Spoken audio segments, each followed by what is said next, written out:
Good afternoon. Welcome to my channel. Thank you, everybody who have been supporting this channel, for watching these videos and visiting this channel. Thank you for sharing with family and friends. Thank you for your support, for participating, leaving a comment, clicking like. Subscribe to this channel if you haven't subscribed. We are talking about the cost of living and what is causing the cost of living. We have said elsewhere, and in this video we say that is caused by poverty, and a lot of people who are poor are disinterested in admitting them as being poor. And the same way with rich people, when you meet them and refer to them as being rich, they will be either happy or sad or some other emotion, and it's normally awkward to refer to people as being rich or poor. But if you work for a living, I've said it, and if you think you are wealthy, that is okay. And I've said I will be repeating a lot of points. If you are familiar with watching my videos, then you'll be happy to hear certain things being repeated, or not very happy about certain things being repeated, because potentially there are billions of people to be watching these videos. That is how many people actually hang around YouTube, and sometimes it is not really easy to be spotted, and especially if you are a small channel. There's a visibility discrepancies, and people tend not to really see you. You kind of like disappear in the streaming, and you suffer the consequences of visibility.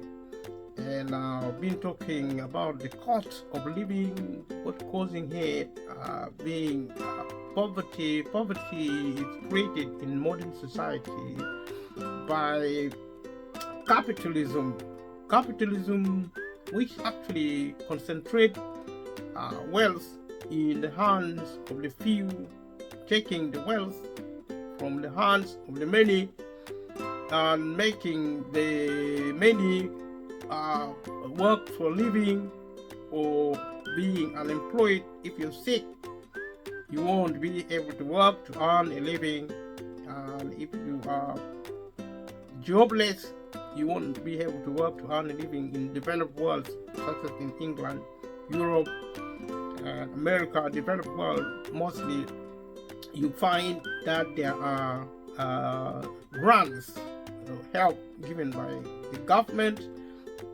But this help given directly or indirectly through employment by government intervening to support small and medium businesses, and also sometimes, or we would also say often, managing the economy effectively to support big business, multi-billion corporations. Whenever the government does that, is supporting the economy to support big businesses, to support society, including public sector as well, to be fair. And while that is happening, then wealth is created. It's something called economic growth happening. Somebody commented that this channel is being descriptive, which is what makes me happy, because describing things is really important so that people understand. And for people who want facts and figures, you can do that by visiting the library or doing something to access facts and figures. But for me, the purpose of this undertaking is to explain things really, so that people understand the way I want them to understand. And leave a comment below. Subscribe to this channel if you haven't subscribed. And started doing live also next week. I will be notifying people. This week I'm actually testing how it works. I've been looking at different contexts with the problem of the cost of living crisis. This time I'm looking at material. I'm doing review with material on South Africa, and we'll be looking through those materials to review them and also link this information with the cost of living crisis. I said cost of living is about poverty. Poverty is when you lack wealth, and the purpose of looking at different countries and continents is to look at this information, to review this material, because every time you look at material comprehensively, you will discover that the world is a very rich place, very wealthy, and it is actually by intention or recklessness that government allow the concentrating of wealth into the hands of the few and taking it from the hands of the many. That is precisely why the cost of living. That's why I'm talking about it, because it helps illustrate different situations. The British actually colonized, the European colonized Africa, and the reason they went to Africa to look for wealth and power, and they found a lot of wealth and power in Africa. That's why I'm looking at Africa, linking with the cost of living crisis, because capitalism was being spread with colonialism, and capitalism is still going on now to expand globally, and also colonization is still carrying on indirectly. At that time, colonialism occurred directly. So the British went and colonized South Africa, not only South Africa, but because I'm now talking about South Africa to illustrate the incident of history and of progress in Africa. Right now we're looking at the story of Britain colonizing South Africa, and the colonized, and there is something called the Great Trek, which is actually invasion of the Cape Colony, Great Trek, British Bechuanaland, and the colony of Natal. These are some of the things, the places created during that period. The Great Trek, the Cape Colony, and the Great Trek, British Bechuanaland, and colony of Natal. Great Britain occupied Cape Town between 1795 and 1803 to prevent it from falling under the control of the French First Republic, which had invaded the Low Countries. After briefly returning to Dutch rule under the Batavian Republic in 1803, the Cape was occupied again by the British in 1806. So, following the end of the Napoleonic Wars, it was formally ceded to Great Britain and became an integral part of the British Empire. British emigration to South Africa began around 1818, subsequently culminating in the arrival of the 1820s settlers. So new colonialists were induced to settle for a variety of reasons, namely to increase the size of the European workforce and to bolster frontier regions against the Xhosa incursions.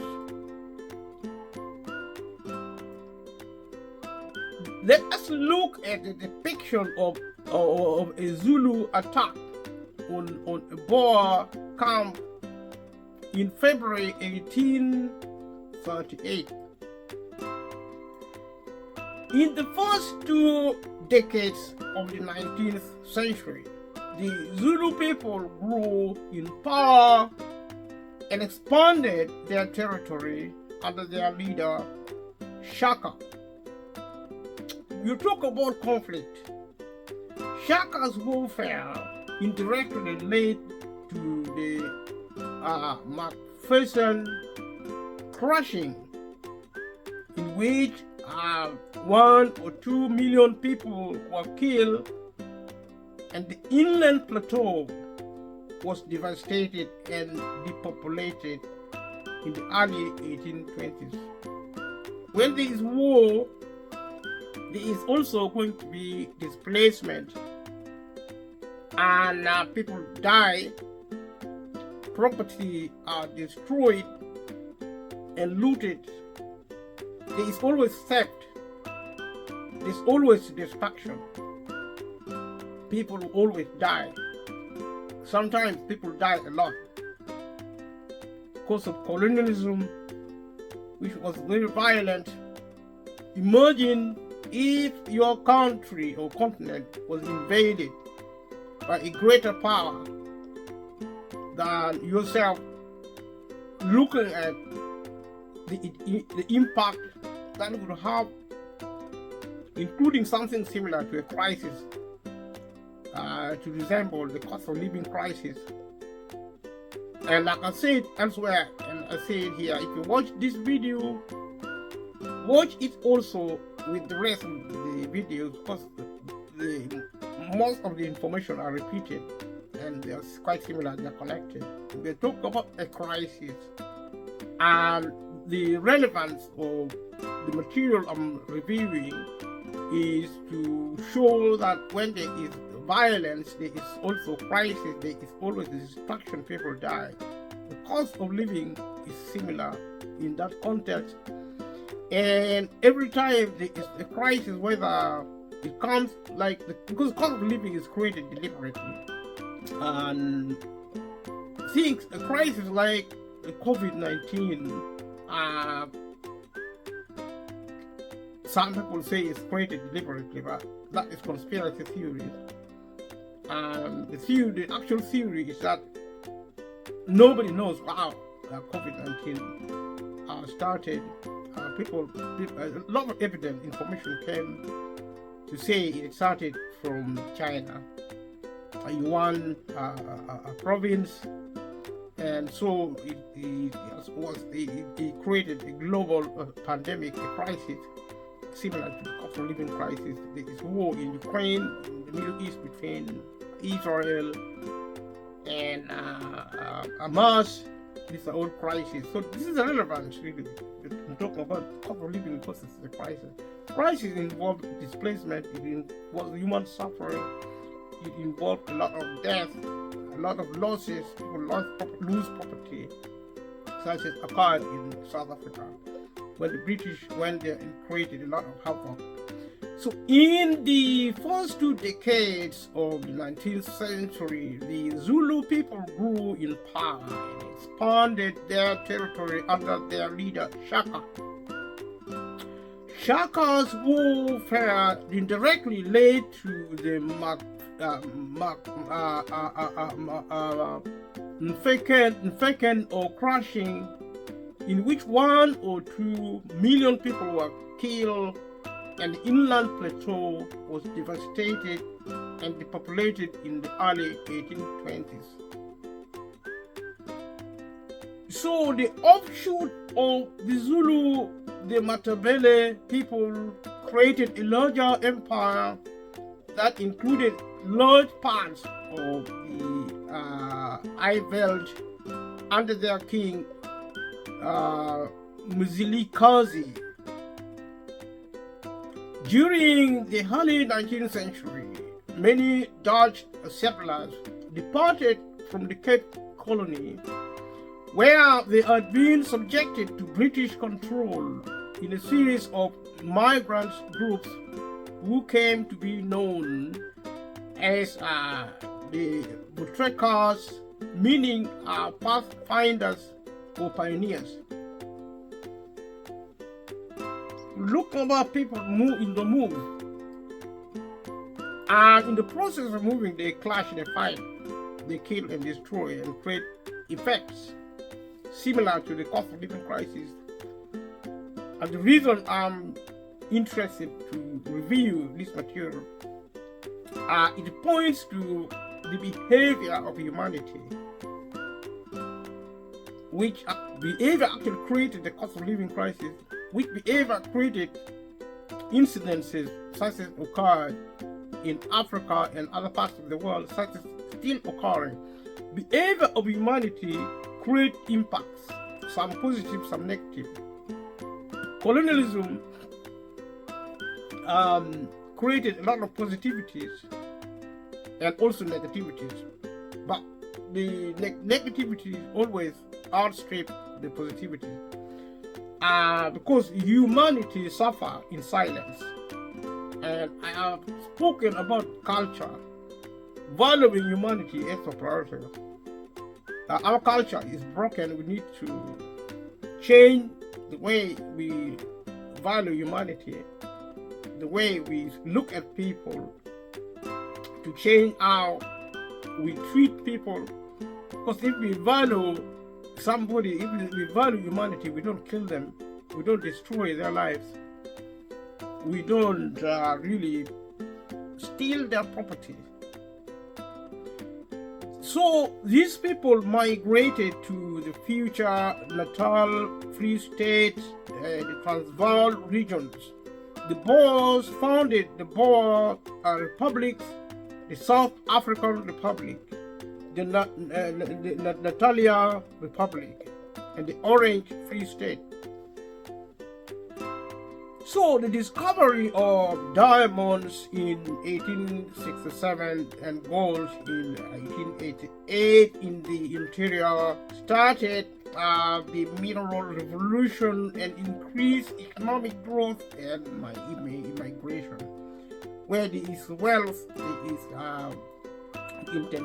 intensification of activity. But the significance of this is that we people should value human life more than that. Is an instruction, and it is not a request. If you're watching this video, it's not a request, it is an instruction. It's a moral instruction. Everybody should really value. Doesn't matter what we are doing, humanity should come first. That is known as cultural economy. So this intensified British subjugation of the indigenous people. So the struggle to control these important economic resources was a factor in relations between Europeans and the indigenous population, and also between the Boers and the British. So looking at the map of South Africa, 1876. On the 16th of May 1876, President Thomas Francois Burgers of the South African Republic declared war against the Pedi people. King Sekhukhune managed to defeat the army on the 1st of August 1876. Another attack by the Lydenburg Volunteer Corps was also repulsed. On the 16th of February 1877, the two parties signed a peace treaty at Botshabelo. The Boers' inability to subdue the Pedi led to the departure of the Belgians in favor of Paul Kruger and the British annexation of the South African Republic.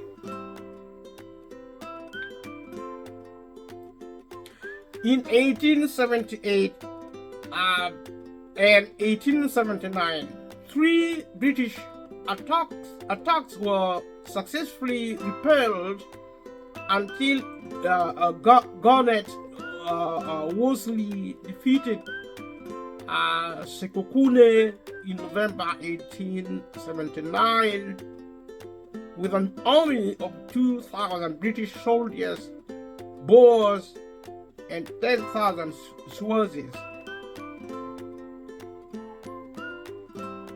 The Anglo-Zulu War was fought in 1879 between the British and the Zulu Kingdom. Following Lord Carnarvon's successful introduction of federation in Canada, it was thought that similar political effort, coupled with military campaigns, might succeed with the African kingdoms, tribal areas of Boer republics in South Africa.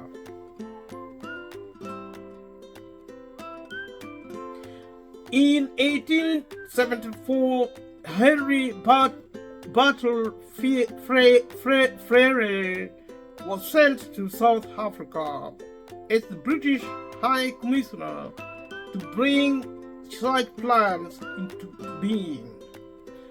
Among the obstacles were the presence of the independent states of the Boers and the Zululand army. The Zulu nation defeated the British at the Battle of Isandlwana. You talk about wars, destruction and killings, eventually in looting also, theft. The behavior then was so expressive. These days, it is still happening in a more subtle way. Eventually, Zululand lost the war, resulting in the termination of the Zulu nation's independence. Let us look at the Boer Wars, First Boer War and the Second Boer War. The Battle of Majuba Hill was the last decisive battle during the First Boer War, and saw the British defeated by the Boers after 2 hours of fighting. Boer women and children in a British concentration camp during the Second Boer War. The Boer republics successfully resisted British encroachment during the First Boer War, 1880 to 1881, using guerrilla warfare tactics which were well suited to local conditions. The British returned with greater numbers, more experience, and new strategy in the Second Boer War, 1899 to 1902. And though they suffered heavy casualties through attrition, they were ultimately successful. Over 27,000 Boer women and children died in the British concentration camps.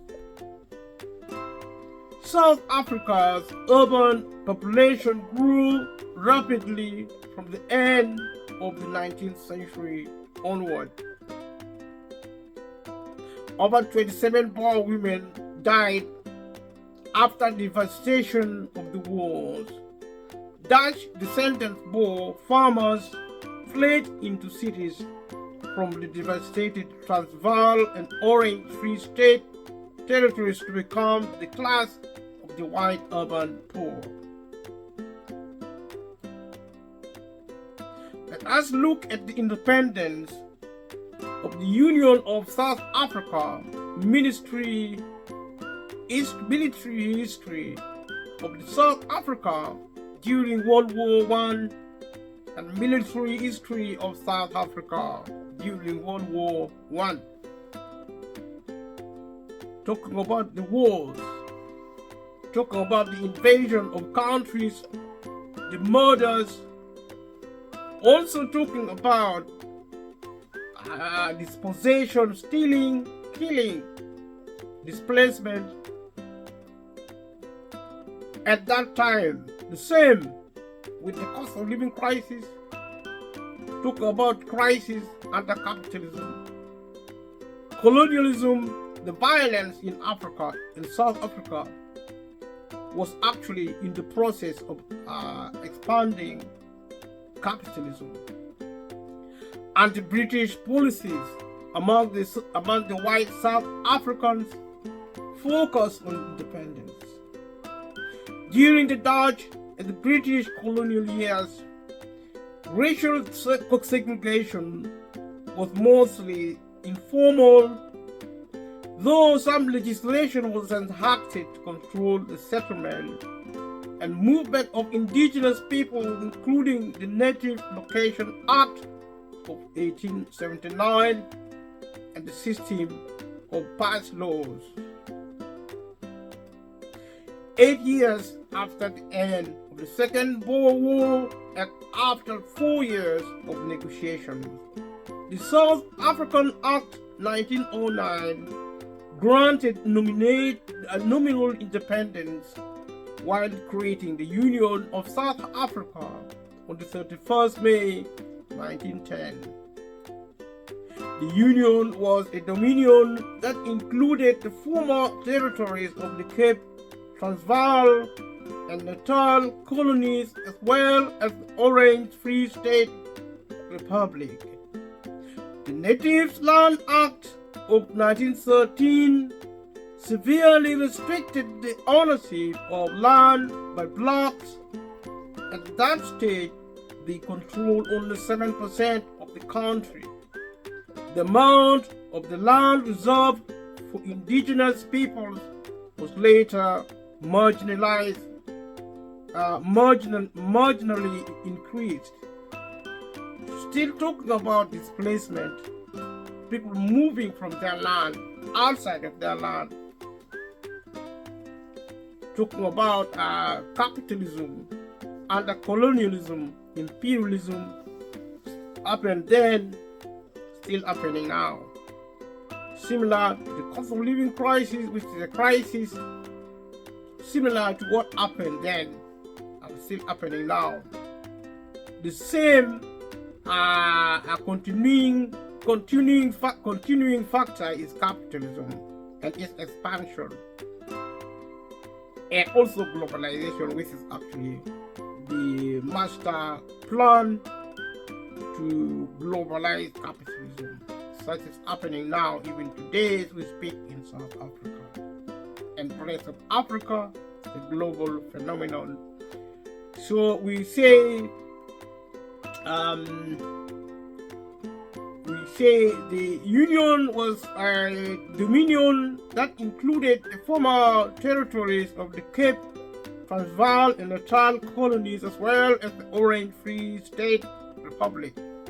The Native Land Act of 1913 severely restricted the ownership of land by blacks. At that stage, they controlled only 7% of the country. The amount of land reserved for indigenous peoples was later marginally increased. Talking about dispossessing the majority of the population, which is actually capitalistic, taking land from the many and giving it into the hands of the few white minority in South Africa. In 1931, the Union became fully sovereign from the United Kingdom with the passage of the Statute of Westminster, which abolished the last powers of the Parliament of the United Kingdom from the legislative to legislate of the country. Only 3 other African countries, Liberia, Ethiopia, and Egypt, had been independent prior to that point. In 1934, the South African Party and National Party merged to form the United Party seeking reconciliation between Afrikaners and English-speaking whites. This was a dynamic at that time, politically and in other formats. In 1939, the party split over the old and the entry of the Union into World War II as an ally of the United Kingdom, a move which the National Party followers strongly opposed. Talking about apartheid, when it came into existence, the disinvestment from South Africa.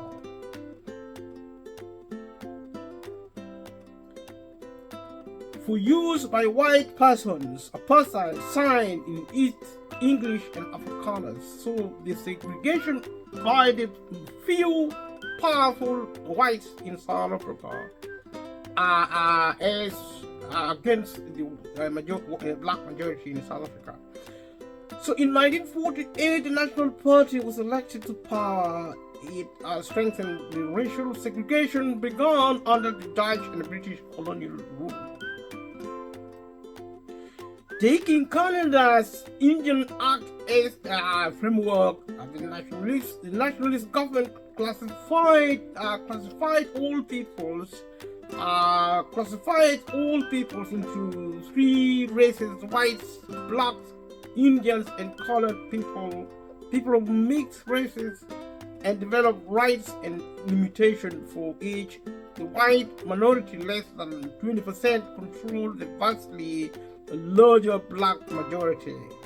The legally institutionalized segregation became known as apartheid. More of the same. Crisis, so to speak: capitalism, globalization, expansionism, leaders, power of the few over the many, and the enslavement of those who are actually under the dominion of the white, in this case white in South Africa. The few ruling over the many. The legally institutionalized segregation became known as apartheid. While whites enjoyed the high standard of living in all of Africa, comparable to the First World War and the First World Western nations, the black majority remained disadvantaged by almost every standard, including income, education, housing, and life expectancy. The Freedom Charter, adopted in 1955 by the Congress Alliance, demanded a non-racial society and end to discrimination. On the 31st May 1961, the country became a republic following a referendum only open to white voters, which narrowly passed. The British-dominated Natal province largely voted against the proposal. Elizabeth II lost the title Queen of South Africa, and the last Governor General, Charles Robert Swart, became state president. As a concession to the Westminster system, the appointment of the president remained an appointment by Parliament and was virtually powerless until P.W. Botha's Constitutional Act 1983, which eliminated the office of Prime Minister and instead a unique strong presidency responsible for Parliament. Pressured by other Commonwealth and nation countries, South Africa withdrew from the organization in 1961 and rejoined in 1994. Despite opposition to apartheid both within and outside the country, the government legislated for a constitutional accord, the continuation of apartheid. So the security forces cracked down on internal dissent and violence became widespread with anti-apartheid organizations such as the African National Congress (ANC) and the Azanian People's Organization and the Pan-Africanist Congress, carrying out guerrilla warfare and urban sabotage. The three rival resistance movements also engage in occasional interfactional clashes as they jockeyed for domestic influence. The present became increasingly controversial, and several countries began to boycott businesses with the South African government because of its racial policies. These measures were later extended through international sanctions and the divestment of the holdings by foreign investors. It was embarrassing, and what happened today is still also embarrassing because the cost of living crisis is embarrassing. COVID-19 and the failure of governments around the world to manage the crisis is embarrassing. Brexit was embarrassing. The financial crash was embarrassing. Terrorism around the world is embarrassing. War in Ukraine between Russia and Ukraine, war in Israel and between Israel and Hamas is embarrassing. Capitalism is embarrassing because of cultural failure. We no longer respect people. We no longer respect people because we are lost. We have lost a sense of valuing humanity. So the change should occur so that people begin to readjust into an existence of sanity, to start respecting themselves and respecting others, learning the new cultural economy at a global scale to solve this problem, because it's humanitarian. Everybody is rich potentially, or actually the redistribution of wealth should not be an issue. It should flow. See, Margaret Thatcher, former Prime Minister of Britain, once said, wealth will trickle down the economy, but it does not. It trickles down the throat of the super rich and goes into the pit direct, bypassing the 90% of the population. That is why the cost of living is a crisis globally. And it's a sign. Concentrate to pay attention on the cost of living at your own risk. The problem is underneath. One of failure of humanity to pay attention to humanity. We believe we behave worse than wild animals in many ways.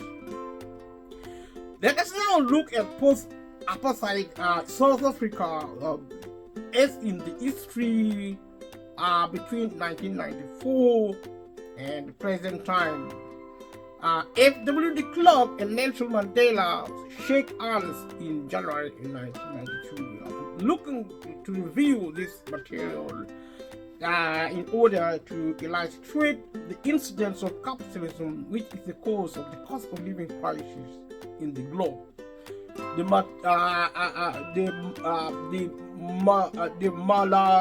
Malatini Declaration of Faith, signed by Mangosuthu Buthelezi and Harry Swartz in 1974, enshrined the principles of peaceful transition of power and equality for all. The first of such agreements by black and white political leaders in South Africa. Ultimately, F.W. de Klerk opened bilateral discussion with Nelson Mandela in 1993 for a transition of policies and government. In 1990, the National Party government took the first step towards dismantling discrimination when it lifted the ban on the ANC and other political organizations. It released Nelson Mandela from prison after 26 years of serving a sentence for sabotage. It was a life sentence, so to speak. A negotiation process had followed.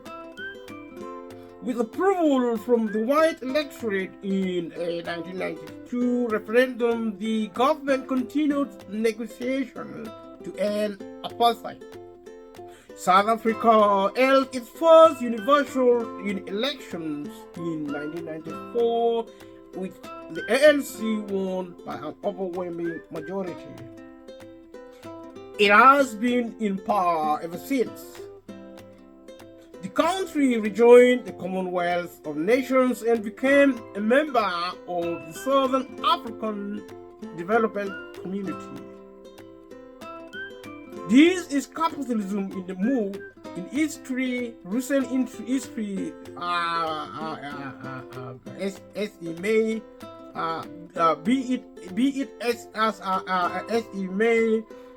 imposed apartheid South Africa, unemployment remained high. While many blacks have risen to middle or upper classes, the overall unemployment rate of black people worsened between 1994 and 2003 by the official metrics, but declined significantly using expanded definitions. Poverty among whites, which was previously rare, increased. The government struggled to achieve the monetary and physical discipline to ensure both redistribution of wealth and economic growth occurs. The United Nations Human Development Index rose steadily until the mid-1990s, then fell from 1995 to 2005 before recovering its 1995 peak in 2013. The fall is in large part attributable to the South African HIV/AIDS pandemic, which saw South African life expectancy fall from a high point of 62 years in 1992 to a low of 53 in 2005, and the failure of the government to take steps to address the pandemic in its early years. Supporters watching the 2010 FIFA World Cup with vuvuzelas in the township of Soweto, a suburb of Johannesburg. Johannesburg against xenophobia in South Africa, the 23rd April of 2015. In May 2008, riots left over 60 people dead. The Center of Housing Rights and Eviction estimated that over 100,000 people were driven from their homes. When these scenarios occur, we talk about wealth coexisting with extreme poverty, evidence of capitalism expanding across the globe. This process began decades and decades, the making of modern age capitalism, and directly and indirectly connected the cost of living, which is a global phenomenon. And the lesson for sleepers, people who are actually asleep, focusing on the cost of living in their locality, think the cost of living is a magic or a miracle, but it is not. It is actually a global factor. It's a symptom of the globe, which is actually moving in one direction or the other, known as capitalism, as it expands globally. In May 2008, riots left over 60 people dead. The Center on Housing Rights and Eviction estimated that over 100 people were driven from their homes. The targets were mainly legal and illegal immigrants and the refugees seeking asylum, but a third of the eviction was South African citizens.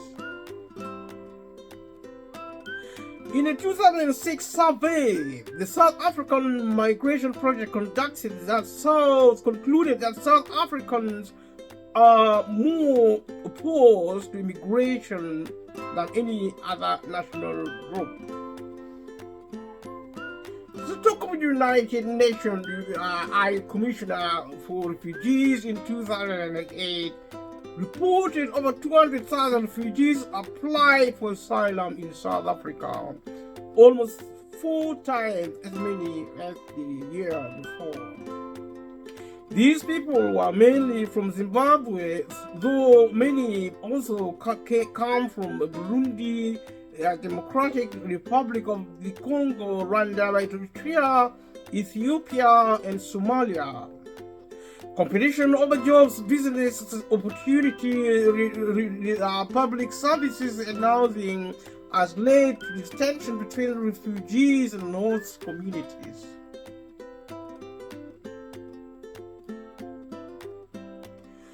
While xenophobia in South Africa is still a problem, the United Nations High Commissioner for Refugees in 2011 reported that recent violence had not been as widespread as initially feared. Nevertheless, as South Africa continues to grapple with racial issues, one of the proposed solutions has been to pass legislation such as the pending Hate Crime and Hate Speech Bill and uphold South Africa's ban on racism and commitment to equality. By 2020, numerous warnings have been issued that South Africa is heading toward failed state status with unsustainable government spending, high unemployment, the high crime rates, corruption, failing government-owned enterprises, and collapsing infrastructure. The failure there of the public sector is concomitantly associated with capitalism and its expansion globally. And it's getting worse is the cause of the cost of living crisis. Shutting down the public sector and public service, leaving the majority who need help without help. By 2020, numerous warnings have been issued that South Africa is heading toward failed state status with unsustainable government spending, high unemployment, high crime rates, corruption, failing government-owned enterprises, and collapsing infrastructure. These infrastructures, public sectoral infrastructure, were willfully sabotaged by capitalist conspirators who were set to destroy it willfully, so that we produce an extreme format of capitalism, which is almost solely responsible for creating the cost of living crisis. It's the impact of extremism, right-wing extremism globally. In 2022, the World Economic Forum said that South Africa risked state collapse and identified 5 major risks facing the country. The Director General of the South African Treasury, Dondo Mogazane, said that South Africa is showing the signs of a failing state, more common in countries like Sierra Leone and Liberia. Former Minister J. Naidoo said that South Africa is in serious trouble, and South Africa is in serious trouble, and so what are we going to do? If it is in serious trouble, when we say South Africa is in serious trouble, we are actually creating panic. And these are people who are actually voices causing panic. Where is South Africa now? South Africa is a capitalistic country like the rest of the countries of the world, suffering from the cost of living crisis. In the same way, as the rest of the world is suffering the cost of living crisis because of extreme form of capitalism. And when there is a crisis created, some of them deliberately, mostly policy-induced crisis. That is when we actually use crisis to extremitize capitalism. And that's what has been happening in South Africa, such as happened in 2022. Remember, it was the years of COVID-19 pandemic. The World Economic Forum said that South Africa risks state collapse and identified 5 major risks facing the country. There is a potential conspiracy of creating crisis willfully to destabilize the economy so that public sector is destroyed willfully. And that produced the cost of living crisis, the destruction of the public sector and the public service, and the extreme form of capitalism. It's a capitalistic conspiracy to extremize capitalism across the globe. Director General of the South African Treasury, Dondo Mogojane, say that South Africa is showing the sign of a failing state, more common in countries like Sierra Leone and Liberia. These are actually wizards and witches in South Africa who only look at wealth and fail to value the public sector, which is actually there to prevent crisis such as the cost of living crisis. These are actually agents of treachery. They should be removed from power, and really they should be actually I think some form of a cave should be created for these capitalists who are so insane that the only thing they think about is now wealth. They should just think about humanity, and that is the instruction given to those in power. That's about how powerful you are. I have my voice, and we'll talk about cultural economy, which some most powerful people are clueless what it is. And yes, it should really change immediately. That's not a request, it's an instruction to the President of America, the President of the United Kingdom, Russia, Ukraine. That's about how powerful Netanyahu in Israel. Pay attention to the value of humanity. Stop behaving like witches and wizards, whether you're in Africa or wherever you are. This must stop. And let us actually begin valuing human beings. We don't need to see the situation of the cost of living crisis. Don't talk to us about it. You're in power. Stop it now. And that is why I'm going through this material to review them and try to link them to the cost of living crisis, which is a symptom of extreme form of capitalism, which must stop. The stopping of which will give rise, or even before it stops, we need to change how we think and the direction of development along the paying of attention on the cultural economic component of progress. It should open now. No, not tomorrow, next to today, right now. It has to happen. Former Minister J. Naidoo, I said that South Africa is in serious trouble. It's in serious trouble, and it's showing signs of failed state with record unemployment levels, and the fact that many young people will not find a job in their lifetime. If there is no employment, it is because capitalism is not designed to create jobs. Especially if capitalism, as it is being run now by the private company, the private sector. Capitalism has never been designed to create jobs. Actually, if people work under capitalism, they should not be paid, because capitalism was born out of slavery. And that's why today, and especially in the past, when people still believed in society, humanity, there was strikes, because people believed that there was freedom, they were enlightened. Now the trade union is destroyed. There's no more strike, and we are back to the original form of slavery, an extreme form of. It doesn't matter how rich the globe is going to be, the slavery is coming back. No pay, and unemployment eventually.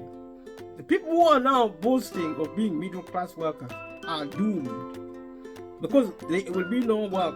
Technology is going to take work away, and humans are going to be jobless, all of them, except 10 or 5% of the super rich, who will actually suffer the same fate of humanity. We destroy the majority of humanity. We think we are all that. we are maybe all that with money, but money without people is a dead rock. Let us not be fooled. You see, humanity cannot be mocked. You mock one single humanity, you will enslave them, you persecute them, you abuse them, you're abusing yourself. It's like a boomerang. It will explode to your face. It doesn't matter how rich you are, how wealthy a multimillionaire. I have nothing against multimillionaires. Maybe I have. So what? They don't even know me. It doesn't matter how rich I am now. They may never know me. They're only dreaming and sinking in money. I'm not even cursing money because money is my thing. It's for me. I'm not for money. I am the boss. My money. You see a lot of multimillionaires, they kneel down on their funny knees to worship wealth and power. What kind of a wizard do you think you are? And this is the problem. I'm actually talking about it everywhere I went across the globe, talking about countries.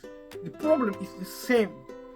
It's about money, it's about wealth, it's about power, it's about capitalism, it's about the few enslaving the many, using wealth as a weapon of mass destruction. What is so complicated about that? Simple. But there is life being lost. But we refuse to budge. We will go nowhere. We will actually advocate for humanity. We will teach the world, especially the super rich, that cultural economy is a basic necessity and it is a must that everybody, whether they like it or not, should learn the cultural economy, valuing humanity first and valuing everything else afterwards. And this is the mission, the purpose of this, and the mission I maintain in this process. So let's go back to South Africa and look at the materials review as we talk about peace. And we talk about the new cultural economy, which you and I should pay close attention to. So then we say go back to that material and do a review. Efficient Group Chief Economist Dawie Rhodes said the country is in deep trouble. South Africans have been getting poorer for a decade. Yes, they are. Why? Because capitalism is wicked. Taking money from the few, from the many giving to the few, is wicked because of wizards and witches in power. If you are a man or a woman, if you are a man and woman enough, come out now and let us talk about the new cultural economy, which is learning the value of humanity and actually holding humanity at value as a first priority, providing dignity. And that is actually the roadmap to peace, the key to success as a species, for the rich and for the many, and for the poor and for the few. It has to happen like that. It will happen like that. Because humanity will always have the last say. So Efficient Group Chief Economist Dawie Rhodes said the country is in deep trouble. South Africans have been getting poorer for a decade. Efficiency under capitalism means destroying humanity in favor of wealth. Destroy the majority of the population and get wealth, more wealth and power. That's what efficiency means. And when big businesses, corporations are shutting down, they are trying to destroy humanity because they control the wealth. They are supposed to distribute the wealth.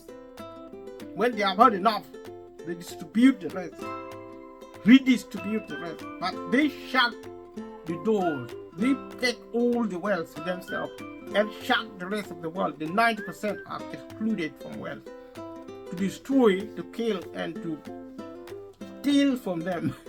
That is what efficiency means. Profit. Profit is a form of theft. because those who run business, the big corporations, are rude and they are very funny, behaving like witches and wizards, because they do not understand the idea of cultural economy, especially the new cultural economy, the global component of cultural economy, the valuing of humanity over anything else. That is how to behave. You respect people. You don't talk of efficiency as if you are some sort of a wizard. When we have the cost of living crisis, the cost of living crisis is a form of inefficiency which we should deal with first before talking about the inefficiency of the economy, which efficiency simply means destroy the people, kill their money, destroy them, kill them, and let us have more wealth. It's called profit. It's called, if the economy is performing, it's making money. Make more money, make more money. Let us be efficient. So the efficient group, chief economists, Dewey Roy, said the country is in deep trouble. South Africa. South Africans have been getting poorer for a decade. Well, so what? So what do you care? You are actually the head of efficient group, which means let us steal, kill, and destroy. Make more money for ourselves. We are wizards and witches. We are horrible people because we don't know anything about humanity. That is who you are. That's what you are doing. Are you asleep or what? Wake up and talk sense. Don't talk rubbish. So the same man, he said he is very concerned because 32 million people get an income from the state. So, where do you want them to get income from? From you? You don't give money to anybody. You're a capitalist and a wizard. You don't know the meaning of giving money. You complain that the government is taking your money and giving it to the state, to the poor. That is what the state has been trying to do. They're trying to talk to the super rich. Please give some of your money to these people who are poor so that we don't have the cost of living crisis. Now, this man here is complaining that, 32 million people get an income from the state. Are you crazy? They should get from the state. They don't get from you. You don't give anything to anybody. The complaint here is that why is the government taxing the rich and giving the money to the poor? The majority who are languishing in poverty, because they are rich.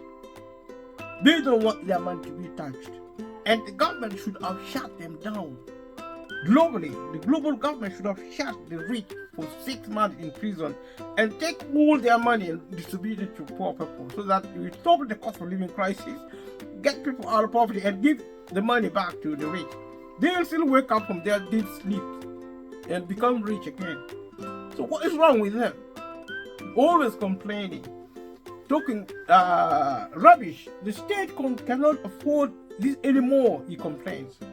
Neil Froneman, CEO of Sibanye Stillwater, you should be selling water, man. Don't sell water, it's immoral. Water, you sell water to super rich, the 5 or 10% of the population, sell water to them. The rest of the population should be given water for free.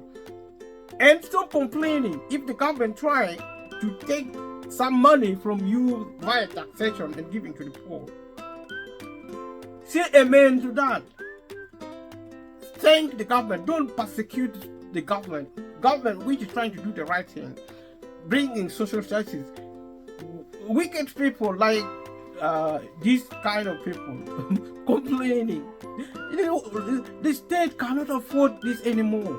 Neil Froneman, CEO of Sibanye Stillwater, said that crime is out of control. I want mafia-style shakedowns for procurement contract becoming the norm.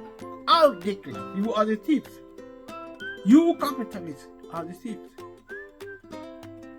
You are stealing from the poor. You started stealing from the poor during colonialism. That is the manner or lack thereof of capitalism. found in under capitalism. The capitalism is supposed to be a good thing, but the wizard and the witches running this system are the problem. They should learn the culture, respect, and more respect for people, and then the rest will fall in place. Now, these perverts have turned the world upside down, respecting wealth more than people. They worship money, they worship wealth, they abuse children, they abuse women, they abuse 90%. They keep slavery going. What is wrong with you? And you are tired of death, war in Ukraine. What are you fighting for? Now, there is war in Israel. The only people alive are actually the Prime Minister of Israel and the leader of Hamas. The rest of the people, children are being killed, the poor people are being killed, and this has been the tenor of conflict, including in Ukraine. Important people, these capitalist wizards are the ones creating wars. They don't die. I don't want anybody to die, because I'm not stupid. I teach myself. I may not be respectful myself. I teach myself to respect myself and respect others. Learn from me. It doesn't matter who you are. If you think you're so important, listen to me. I'm only a small man. Listen to me and learn to respect yourself. Multimillionaires, those in politics, head of states, ministers, listen to yourself. Respect yourself. Respect people. Do not be behaving like wizards and witches. That is the problem with capitalism. The people running it are really corrupt and clueless, and this will stop. No matter what, it will stop. Don't think you will succeed in destroying humanity. It is not going to happen. At least because I have spoken, sure it will be. If you think I'm doing the right thing, you join me now and let us talk together. The two of us change the world to bring peace. It will happen. There's no way humanity is not walking away quietly from wizards and witches who are destroying the world. You weaponizing capitalism, which is a good system. Capitalism is a good system, but the people running it are disrespectful. They are wizards and witches who fail to learn lessons from the goodness of life, humanity. Valuing humanity first and valuing money second. There wouldn't be the cost of living crisis. This is the whole point.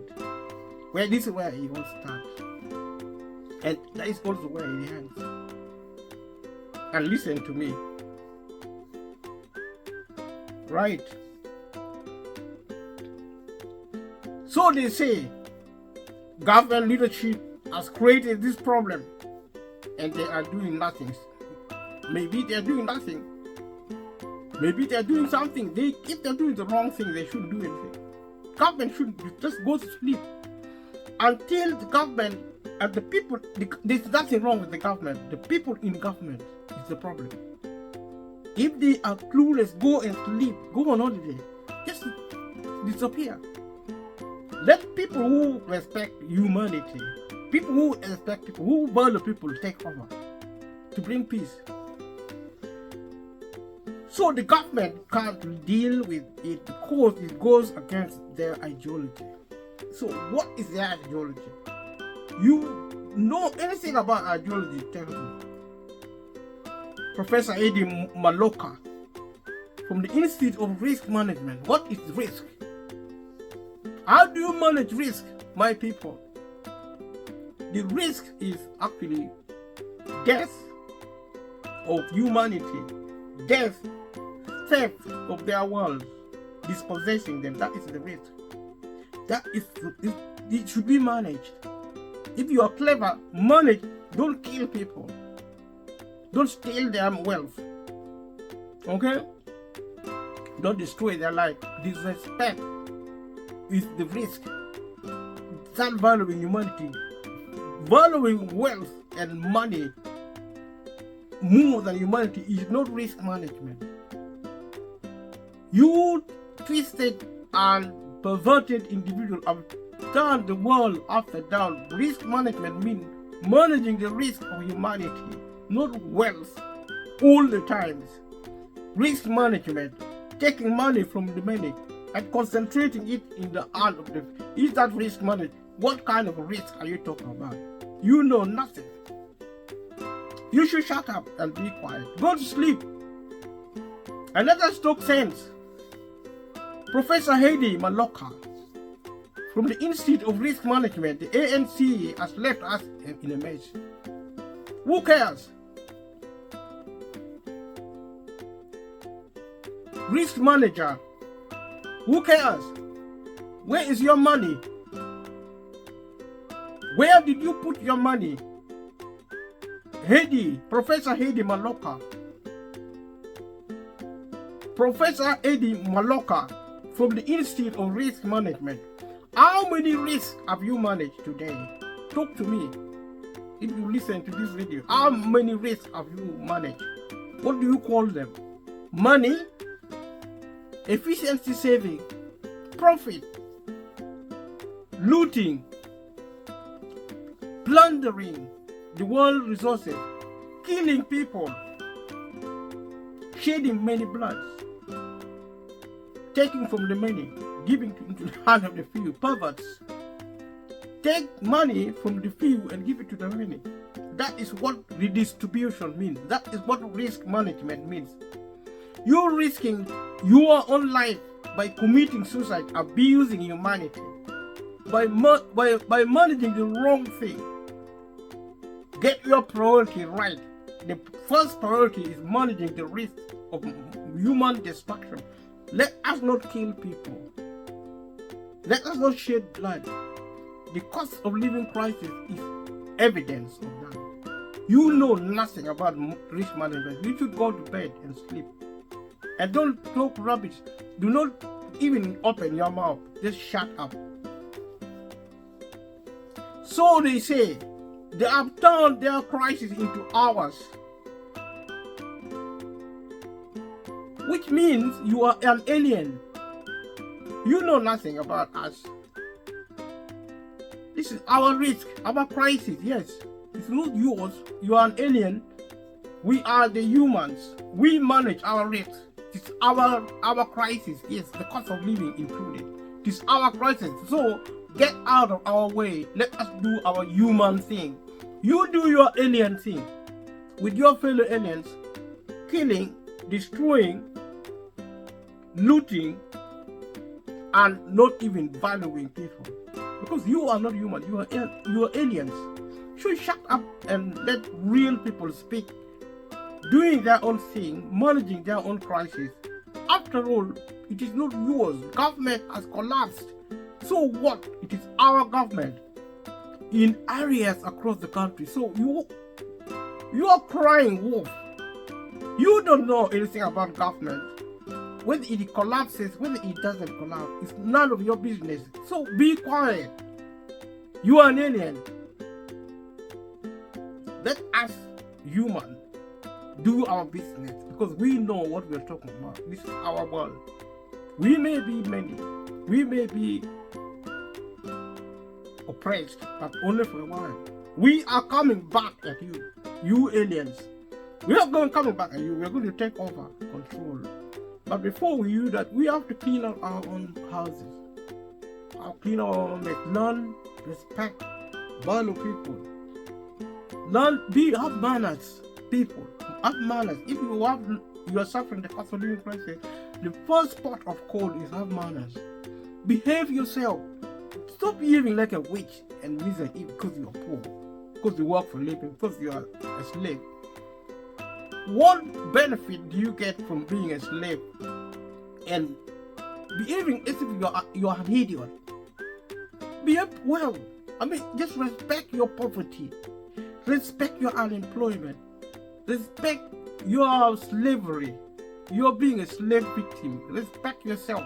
Learn cultural economy, and let us come together as good people who have learned respect, acquire the discipline of humanity to take over power from these wizards and witches. They have ruled over us for so long. When are we going to wake up from our deep sleep? You poor people, the majority of the world, you poor people. I mean, how long are you going to carry on crying like hopeless people? How long are you going to do that? Wake up. Cost of living or no cost of living, we are winners. We are going to get it right.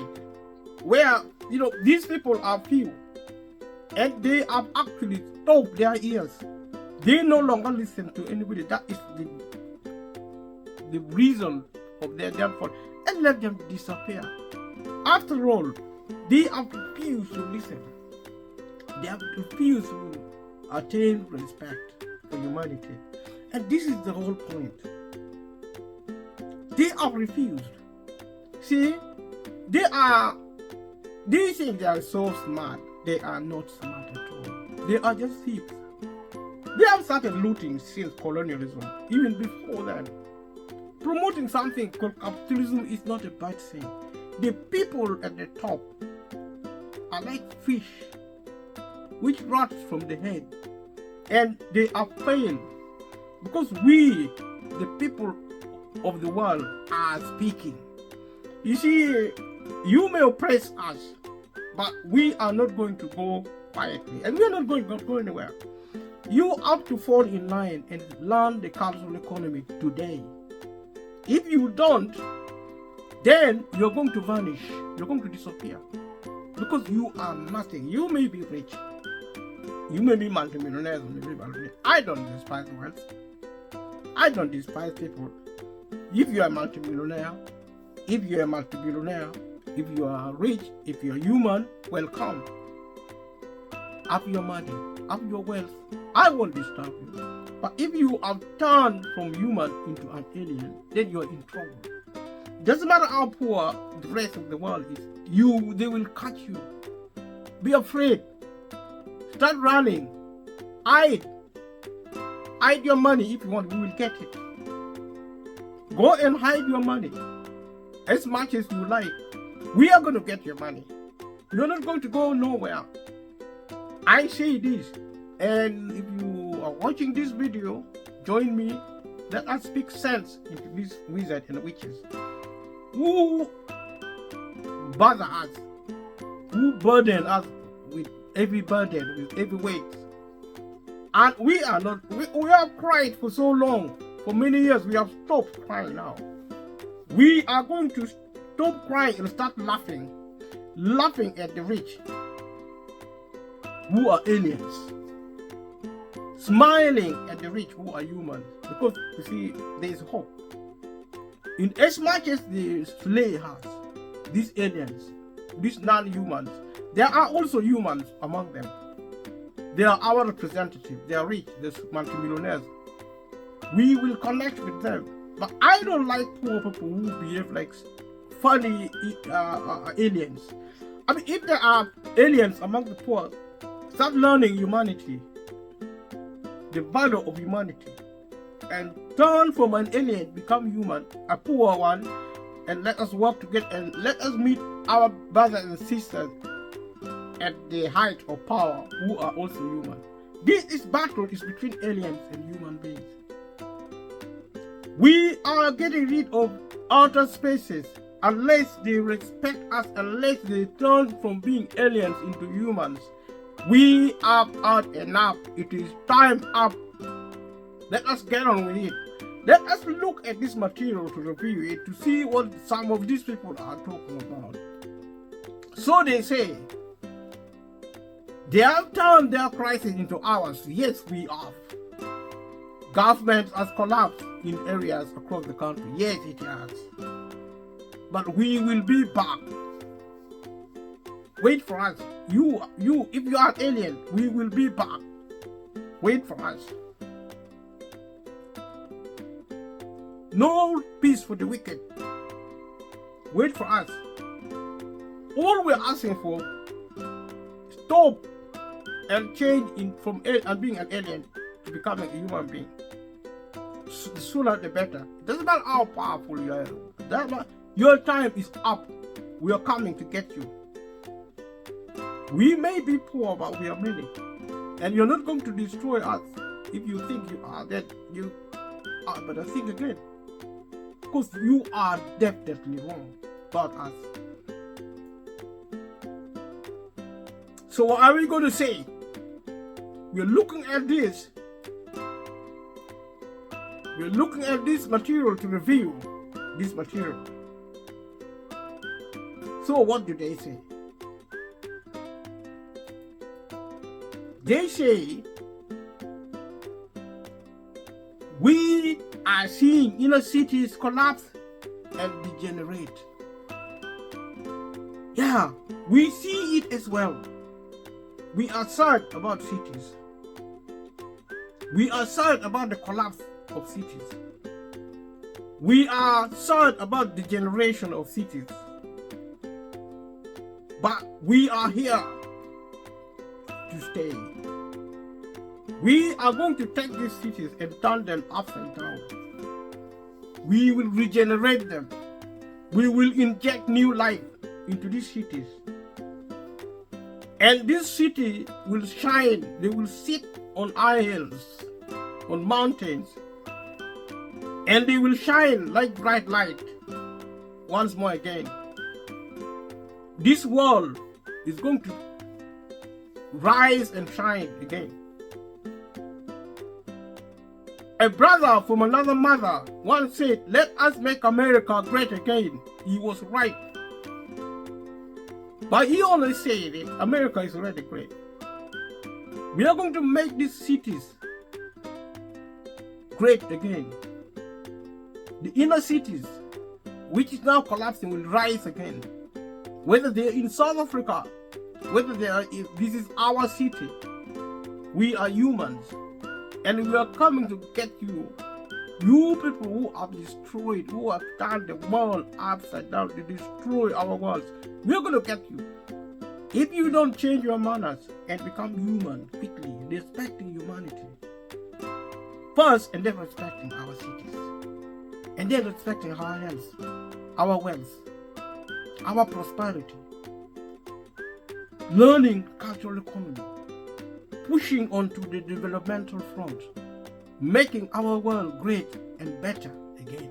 This is going to happen in our time or after our time. It's the same. Because I have spoken, listen to me. And if you are listening, subscribe to this channel, support this channel, speak to me, and leave a comment below. Let us do this together. Let us do this together. So they say, let us look at this and to review this material. Professor David Imbala said that South Africa is a classic case of a de facto one-party state with mismanaged institutions and endemic crime and corruption. This Professor David Imbala seemed like a nice guy. He appeared to speak some sense into himself. But I say to people like him that stop and learn culture. Become culturally enlightened. Be clever. Have your money. Eat your cake. Have your cake and eat it if you want. But if you mess with us and begin to confuse yourself and try to confuse us, we are going to bring you down. We're going to change you from being an alien to being a human being. Because you see, you have no right to lecture us on one-party state. We know our craft. One-party state or no one-party state, we are humans. We practice humanity as a priority. We value humanity as a priority. What do you value? Speak. If you're listening to this, leave a comment below and subscribe to my channel as well. Because we are coming to get people like you and interview you, interrogate you. Who is your boss? Money and wealth or people? If your answer is people is your boss, then you're going to write your name into the book of humanity. If not, we are going to erase your name from the book. We are going to put you into prison where aliens are actually kept. We will have zero tolerance for aliens from outer space. We only think of wealth. We only think of money. They no longer think of people. You lecture us on one-party state. Who do you think you are? South Africa is a classic case of a de facto one-party state. So what? What do you know? One-party state or no-party state at all? Or capitalism or socialism? Or communism? You take your pick. We want people to learn humanity, to learn to respect people. Stop living like wizards and witches. This is coming to an end. Because I chose to speak. I choose to speak in this on this platform and out of it, and we will win. We will bring order into from chaos. We will produce order from chaos. You see, we will erase the name of wizards and witches from our books. Bring orderliness and correct mismanagement of our world. We are humans, and we respect people. And that is our role. That's our responsibility. That's what we are doing here. And then this discourse actually continues. There is a man called Professor David Imbra. God bless your soul. My brother from another mother. South Africa is a classic case of a de facto one-party state with mismanaged institutions and endemic crime and corruption. Of course. What did you expect? Your mother-in-law, my mother-in-law, if they are still alive, what were you thinking? Were you thinking your mother-in-law or my mother-in-law is in town? So you see crime, endemic crime and corruption. What were you thinking? You think there was going to be peace. Who told you there was going to be peace? There's no peace for the wicked. And that's why there is endemic crime where there's corruption. Because you see, aliens are disrespectful. And they stole all our land. They stole all our wealth. They are abusing capitalism. Capitalism is clean. It's the men and women who run these systems. We should actually learn or burn. Learn or burn. Learn humanity. Now, time is running out. Humans are on their way to get you. You aliens. You are excluded. Because we don't have foreigners coming onto the earth to destroy it, to destroy us. Time is running out. Aliens must step down from abusing us. You have had your chance. You failed. You should have murdered us when you had a chance. Not now. Humans are coming back. We are going to learn our culture and rise again. We are going to learn our culture, cultural economy, produce wealth known as humanity. And then we will inherit your wealth, which you produce out of malice, out of wizardry, out of chaos. We will produce order because we are the masters. We are humans. This earth is our inheritance. Nobody is going to steal it from us. You are not allowed to do that, Mr. Man. God rules you. Look, I see crime, endemic crime in South Africa. Yes, there is, but don't worry about it. That's our problem. We will solve it. It doesn't matter who created corruption and crime in South Africa. We, the people, are coming. Wait for us. If you're scared of us, run away. You might be right, because we're going to put you into prison with our bare hands. We may have nothing in our hands, but don't worry about that, because we are the masters. We are humans. We have learned our culture. We have regenerated. We are coming soon to restore order, to bring peace. And that is what we do. And that is why we are here. Subscribe to my channel if you are listening. Tell your family and friends to join us in this conversation, because we are here to bring changes. The cost of living, which I'm talking about, is a sign of the time, but it's only for a time. We are correcting things. We are rebuilding our pathways. We are shining light in the dark places.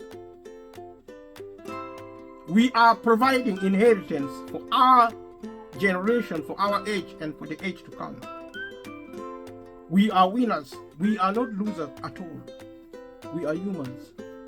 Our story is written in gold, in diamonds. The light shines in our places, in our homes, in our hearts, in our souls. We are fearless. We are unstoppable. We will go nowhere. Wait for us. We are on our way. We are coming soon. We are humans. The cost of living is a sign of the time. It's for us to acknowledge its existence in every other crisis, including COVID-19. Every other crisis, including Brexit. These are recent events. I've been reviewing this material, illustrating to see what took place in the past and continuing to compare them with what happened then and now. And we are actually on the good side. We have a story to tell. And our families and friends are joining us soon on this channel to carry on with the discussion.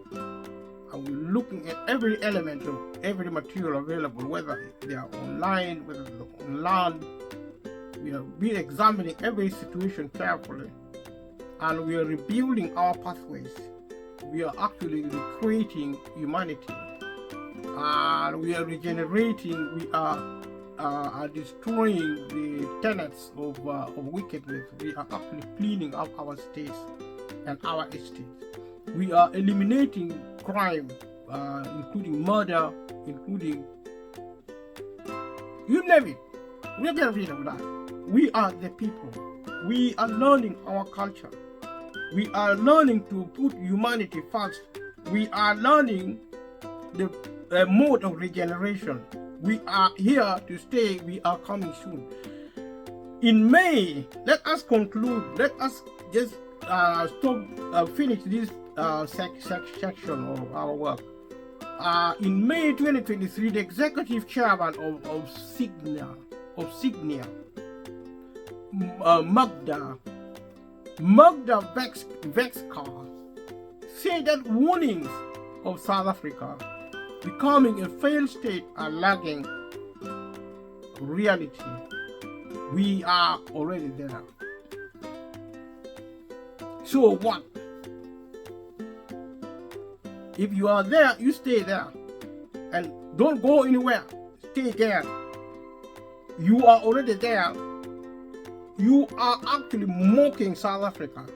You executive chairman of Signia, Magda Vexkar. You're saying there are warnings. You're mocking the idea of warning of South Africa becoming a failed state. Let South Africa fail. We will actually regenerate. We know how to build things. We are humans. You destroy South Africa, that we are coming to repair it. You stay there, and we are coming to deal with you the way on our terms. You people are aliens. You capitalists are aliens. We, the new capitalists, are coming to use the same capitalism. We're going to clean it up. We are going to use capitalism for glory. You are using it for shame. You are past tense. You are actually history. We are going to show you how to conduct capitalism, a glorious system. We are going to run our state, glorious system, to bring the world into orderliness, to turn darkness into light. Thank you for watching this video. And next time we are continuing with our review process, looking at the cost of living crisis and subscribe to this channel if you haven't subscribed. Click the notification bell. Go to the comment box and talk to me. Let me know what you're thinking. Let me also know what you're not thinking. If you don't want to speak, be quiet. And then when you're ready, speak to me. Leave a comment on the notification bell. And do what you need to do. If you're watching, if you do whatever you want to do, and listen to what I'm saying. And share this video with your family and friends, and campaign for this space, and tell them how wonderful the message is. Because our message is current, and we are going from strength to strength. We are unstoppable. Thank you. Have a good night.